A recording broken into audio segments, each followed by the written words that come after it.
Баршаңызға қайырлы күн. Сіздермен бүгін сахарный плюшка жасаймыз. Ол үшін ең алдымен ыдысқа жылы су құямыз. Оның үстіне ашытқы және тұз саламыз. Және венчиктің көмегімен жақсылап араластырамыз. Одан соң қант саламыз. Және де венчикпен тағы да араластырамыз.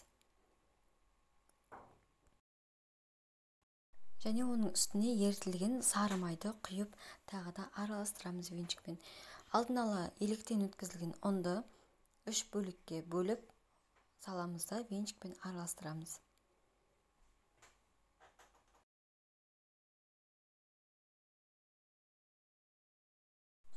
Ұнды міндетті түрде електен өткізу қажет. Себебі біздің осы булочкамыз, яғни сахарный плюшка өте жақсы әдемі болып көтерілу керек.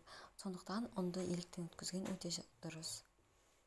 Міне осында бүтіндей қамыр илеп шықтық. Енді оны күнбағыс майымен майлап шығамыз. Себебі біздің қамырымыз жақсы болып көтерілу керек.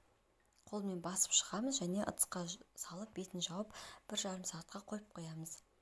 Менде 1,5 сағаттай өтті. Міне жақсылап көтерілді. Енді қалауымызды бірнеше бөліктерге бөлеміз.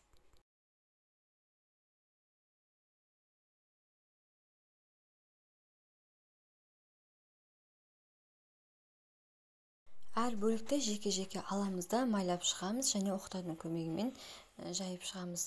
Оның бетіне ерітілген сары майды жағамыз.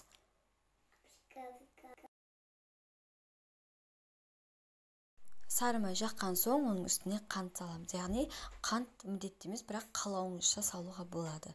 Рулет тәріздес ораймыз. Өткір пышақтың көмегімен ортасынан кесіп шығамыз.